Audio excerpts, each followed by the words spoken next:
കുഞ്ഞിന് കർത്താവ് സൗഖ്യം കൊടുത്തു. സാക്ഷ്യം നമുക്കൊന്ന് കേൾക്കാം. കുഞ്ഞിൻ്റെ പേരെന്താ? അബ്രിയേൽ. ഓക്കെ. ഇവന് എത്ര വയസ്സായി? 2 വയസ്സ്. ആടെ കുട്ടി ഏത്? എൻ്റെ മോളുടെ മോനാണ്. മോളുടെ മോനാണ്. ഇനി ഒന്ന് പറയാമോ, എന്താ സംഭവം എന്ന് പറയാം? പറയാം. ഞാൻ ഇവിടെ കൺവെൻഷന് വരുമ്പോൾ എൻ്റെ ഒരു ചേച്ചി പറഞ്ഞിട്ടാണ് ഞാൻ ഇവിടെ വരുന്നത് തന്നെ കൺവെൻഷന്. എന്നിട്ട് ചേച്ചി പറഞ്ഞ് നീ അബ്രിയലിനെ കൂടെ എടുക്ക്, അവനെയും കൂടെ നമുക്ക് ബ്രദറിനെ കൊണ്ട് പ്രാർത്ഥിപ്പിക്കാം. അപ്പോൾ ദൈവം അവനത്തോട് നീ ധൈര്യമായിട്ട് വാ, ഇവനെ കൊണ്ട് കയറി ഇറങ്ങാത്ത ആശുപത്രി ഒന്നും ഞങ്ങളില്ല. പ്രസവിച്ച് കഴിഞ്ഞിട്ട് ഞങ്ങൾ കൊണ്ടുപോണത് എല്ലാ പ്രാവശ്യം SP ഫോർട്ടിലാണ്. വാവയ്ക്ക് ഈ ചെവിയിലൊരു ഹോളുണ്ട്. ആ ഹോൾ എത്രയും വേഗത്തിൽ ഓപ്പറേഷൻ ചെയ്യണമെന്നാണ് ഡോക്ടർ പറയുന്നത്. എപ്പോൾ നോക്കിയാലും അവൻ ആ ചെവിയിൽ നിന്നും എപ്പോഴും ഇൻഫെക്ഷൻ ആകും, പനിയാകും, ജലദോഷം വരും. ഓരോ മാസത്തിൽ 2-3 പ്രാവശ്യം വാവ ഈ 2 മാസം കൂടുമ്പോൾ ഹോസ്പിറ്റലിൽ അഡ്മിറ്റാണ്. എത്രയും വേഗത്തിൽ വാവയ്ക്ക് സർജറി ചെയ്തേ പറ്റത്തുള്ളൂ. ഇത് ഭയങ്കര പ്രശ്നമാണ്. കാരണം അകത്ത് ഇനി ഒരു ഹോളുണ്ട് വാവയ്ക്ക്.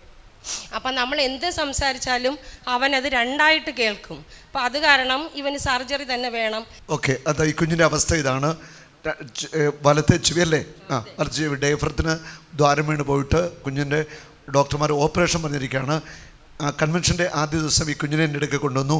ഞാൻ ചെവി അങ്ങനെ ഇങ്ങോട്ട് തിരിഞ്ഞ മോനെ, കുട്ടായി ഇങ്ങോട്ട് തിരിഞ്ഞേ, ഇവൻ്റെ ചെവി ഇങ്ങനെ മൂടി പിടിച്ച് യേശുവിൻ്റെ നാമത്തിൽ ആ ഹോൾ അടയാൻ വേണ്ടി ഞാൻ ഈ കുഞ്ഞിന് വേണ്ടി പ്രാർത്ഥിച്ചു. പ്രാർത്ഥന കഴിഞ്ഞു, ഇവർ പോവുകയും ചെയ്തു. ഇന്നലെ സംഭവിച്ചത് പറയുകയാണ്. മിനിയാന്ന് പ്രാർത്ഥിച്ചു. ഇന്നലെ ഇവർ കുഞ്ഞിനെയുമായിട്ട് ഡോക്ടറിൻ്റെ അടുക്കൽ ചെന്നപ്പോൾ ഡോക്ടർ പറഞ്ഞത് നിങ്ങളോട് പങ്കുവയ്ക്കും. ഇവിടെ നിന്ന് ഞാൻ ബ്രദറുമായിട്ട് പ്രാർത്ഥിച്ചിട്ട് പിറ്റേ ദിവസം വാവേനെ ഡോക്ടറിനെ കൊണ്ട് കാണിക്കേണ്ട ദിവസം, ഇന്നല്ല വാവയെ കൊണ്ട് കാണിക്കേണ്ട ദിവസമാണ്. അങ്ങനെ ഞാൻ ഡോക്ടറിൻ്റെ അടുത്ത് കൊണ്ടുപോയി. ഞാൻ വാവയെ കാണിച്ചത് തന്നെ ഈ ഇപ്പുറത്തെ ഇൻഫെക്ഷൻ വന്ന ചെവിയാണ് വാവയെ കാണിച്ചത് ഡോക്ടറിൻ്റെ അടുത്ത്. അവന് ഒരു കുഴപ്പവും ഇല്ല, അവന് വേറെ ഒരു പ്രശ്നവും ഇല്ല, നിങ്ങൾ ധൈര്യമായിട്ട് അവനെ കൊണ്ടുപോയിക്കോ.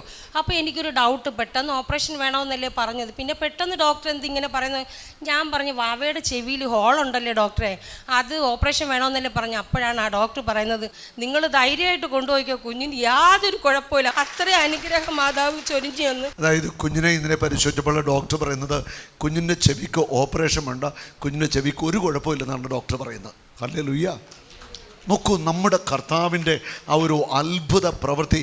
ഈ വലതു ചെവി ആ ഡയഫ്രത്തിൻ്റെ ദ്വാരത്തെ കർത്താവ് അടച്ചു കളഞ്ഞു. നമ്മുടെ ദൈവം വലിയവനാണ്, അവൻ അത്ഭുതങ്ങളുടെ ദൈവമാണ്. പിന്നെ വേറെ എന്താണ് സൗഖ്യം കിട്ടിയത്? ഈ കാല് ഞാൻ ബാത്റൂമിൽ വീണിട്ട് ഭയങ്കര പെയിനായിരുന്നു. ഹോസ്പിറ്റലിലൊക്കെ കൊണ്ടുപോയപ്പോൾ അവർ ബ്ലഡ് ടെസ്റ്റ് ചെയ്ത് അത് കാണിക്കണം, അപ്പോഴേ അത് എന്തെങ്കിലും ചെയ്യാൻ പറ്റുള്ളൂ. പക്ഷേ ഞാൻ മുട്ടിലിരുന്നിട്ട് വർഷങ്ങളായി. അതായത് എൻ്റെ നല്ല പ്രായം തൊട്ട് എൻ്റെ 2 മുട്ടും കംപ്ലൈൻ്റ് ആയിരുന്നു. ഞാൻ മുട്ടിലിരിക്കില്ല. അപ്പോൾ ഇന്നലെ ബ്രദർ പറഞ്ഞു മുട്ടിലിരിക്കാൻ കഴിയുന്നവരിക്കണം. ഞാൻ ഈശോയോട് പറഞ്ഞു, ഈശോയെ എനിക്ക് പറ്റത്തില്ല, എന്നാലും ഞാൻ മുട്ടിലിരിക്കുന്നു. ഞാൻ മുട്ടിലിരുന്ന് എൻ്റെ ആ എഴുന്നേറ്റ് കഴിഞ്ഞപ്പോൾ ആ കാലിൻ്റെ എന്തോ തണുത്തൊരവസ്ഥ വന്ന് അങ്ങോട്ടും ഇങ്ങോട്ടും ചരിച്ച നിമിഷം, ഈ നിമിഷം വരെ ഞാൻ എൻ്റെ മുട്ടും എൻ്റെ കാലും ഒക്കെ അങ്ങോട്ടും ഇങ്ങോട്ടും ഒക്കെ തിരിച്ചും ചരിച്ചുമൊക്കെ നോക്കിയിട്ട് നിമിഷം വരെ എനിക്ക് ആ വേദന ഇല്ല. കൈയടിച്ചു കർത്താവിനെ സ്തുതിക്കട്ടെ. അപ്പം ഇന്നലെ കർത്താവ് അമ്മച്ചിയുടെ കാൽമുട്ടിനും ഒക്കെ സൗഖ്യം നൽകി. ഇത് വലിയൊരു സാക്ഷ്യമാണ്. യേശുവിന് മഹത്വം. യേശുവാണ് സൗഖ്യം നൽകുന്നത്. അവൻ്റെ മുറിവിലാണ് സൗഖ്യം. യേശു അത്ഭുതങ്ങളുടെ ദൈവമാണ്, അവൻ സർവശക്തനാണ്. നോക്കൂ, ഈ കുഞ്ഞിന് നൽകിയ സൗഖ്യം എത്ര അനുഗ്രഹമല്ലേ. കുഞ്ഞിൻ്റെ ഡയഫ്രത്തിൽ ഇപ്പോൾ ദ്വാരമില്ല. മിനിയാന്ന് പ്രാർത്ഥിച്ചു, ഇന്നലെ ടെസ്റ്റ് ചെയ്യുമ്പോൾ ഡോക്ടർ പറയുന്നത് അങ്ങനെ ഒരു സംഭവമില്ല, കുഞ്ഞിന് ഓപ്പറേഷൻ വേണ്ട. ഹല്ലേലൂയ. യേശു ക്രിസ്തു ഇന്നും ജീവിക്കുന്നു. Jesus is alive. അവൻ ഇന്നും ജീവിക്കുന്ന ശക്തനായ ദൈവമാണ്. അവനിലൂടെ സൗഖ്യങ്ങൾ നടക്കും, അത്ഭുതങ്ങൾ നടക്കും.